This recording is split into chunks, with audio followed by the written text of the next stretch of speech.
Just as we were preparing for this live hit, we asked this gentleman whether perhaps he had just received the vaccination, and it turns out that he did. Mr. Kenyon is 91 years old, and I'd like you to tell us how you came to get the vaccine this morning, how it happened. I rang up Guy's Hospital, which I know very well, so I've lived in London most of my grown-up life, and I said, "What's this thing, you're doing the vaccination?" They said, "Yes." And then they spent various times asking me questions about this and that, not very interesting, and I said yes, no, and they said, "We'll come at 12:30. Of course, I couldn't damn well find anywhere to park my car, so I was late.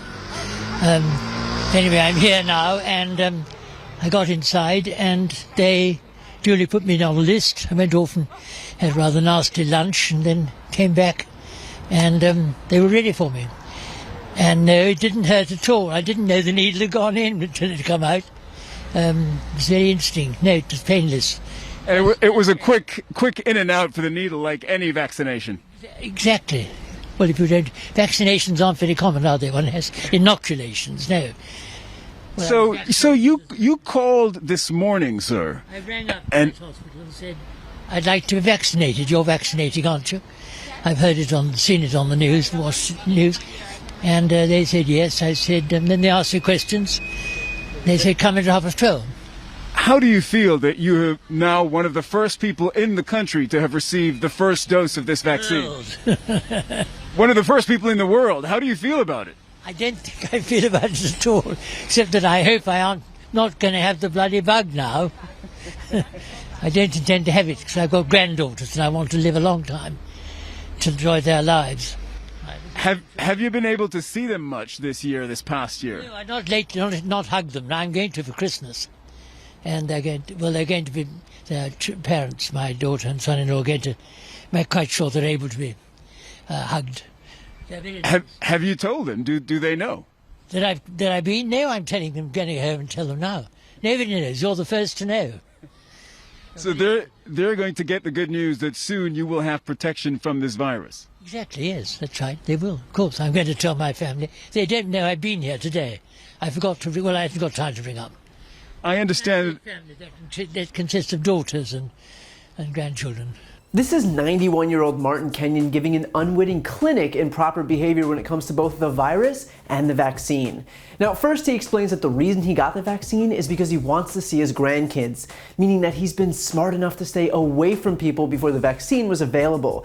There's no shrieking about freedom or liberty or government tyranny or socialism. He just understood that the proper way to deal with this virus is to distance yourself from others, even your loved ones. Republicans in this country should take note that regardless of how much of a patriot you consider yourself, no matter how much you watch OAN or Fox News, no matter how much you take your medical advice from people like Scott Atlas or Mr. Inject Disinfectant himself, Donald Trump, the virus doesn't care. It doesn't discriminate. If you come into contact with it, you'll get infected. And even if you survive, you'll have a greater risk of heart disease or lung damage or stroke or loss of cognitive function. You might be hospitalized, and even if you're fine after that, you might have taken a bed from someone who might have needed it to survive.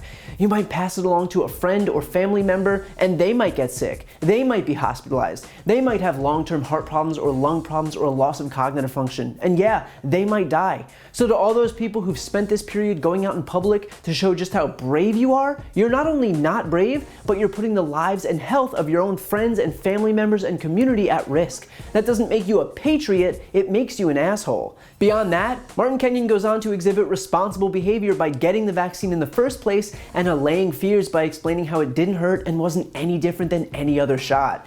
And that comes in direct contrast to those who claim that vaccines are part of some grand conspiracy run by Bill Gates to microchip people, or that they cause autism, or whatever other absurd theories they've cooked up. The fact is that vaccines aren't scary, vaccines are the solution. What's scary is not taking a vaccine. Consider too that the people telling you not to take vaccines never happen to be public health experts. So that we're clear, sitting on Facebook doesn't make you an expert. Public health experts are public health experts. And as much as people want to fearmonger about vaccines because someone heard from their barber's sister-in-law on AmericanPatriot.eagle.org, the simple fact is that vaccines save lives. That's why there's no polio, or no smallpox, or measles, or mumps, or rubella. We can manage epidemics. The way to manage them is with vaccines. Consider too that we need widespread vaccine use for the vaccine to even be effective. Here's Joe Biden's Chief of Staff Ron Klain during an interview I had with him this past summer. For a vaccine to work, it's not enough that you and I take it. We need almost everyone to take it. Your protection comes not just from you being vaccinated. It comes from your fellow citizens being vaccinated and having broad population immunity to the disease. Right. And if we're in a situation where, because of the existing anti-vaccine movement already, plus this crazy skepticism Trump's created in the world about all these things, that 25 or 30% of Americans refuse to take this vaccine when it's available, then we won't have the kind of population-wide immunity we need to really be protected. So there's going to be a lasting legacy of skepticism and confusion from Trump's failures here. Meaning that not only are those who spout anti-vax BS hurting themselves, but encouraging people not to get it hurts the overall effectiveness of a vaccine on the general population. All because they decided to play doctor without actually going to medical school. Bear in mind too that the people touting these backwards theories are the same ones who support politicians like Donald Trump, whose response to this virus has been one failure after the next. This is a president who, instead of taking it seriously, opted instead to deny its existence, to pretend it was contained, that cases would be down to zero, that it would go away with the heat, that it would miraculously disappear in April, to the point where the US had the most cases and the most deaths on the face of the earth. At some point, even the most sycophantic Trump supporter has to be able to acknowledge that his strategy, if you can even call it that, did not work. All you have to do is look at any other country in the world. This didn't just happen in the United States. We're not operating in a vacuum. We all got the same virus in every single country on Earth. The difference is that the leaders who took swift action and locked down and mandated masks fared relatively well. And those countries led by people like ours, who politicized masks, who fomented protests against stay-at-home orders, who encouraged people into restaurants and stadiums, and yes, even his own rallies, have now been mired in this disastrous situation for the better part of a year. Leadership matters, and perhaps more relevant here, the lack of leadership matters too. So I'd suggest that if people want to actually live to see 91, they should probably take Martin Kenyon's advice. They should listen to the public health experts who've been adamant about staying inside and away from others to reduce the spread of this virus. And when the time comes to be vaccinated, to get the vaccine and help achieve the widespread immunity necessary to finally defeat this virus.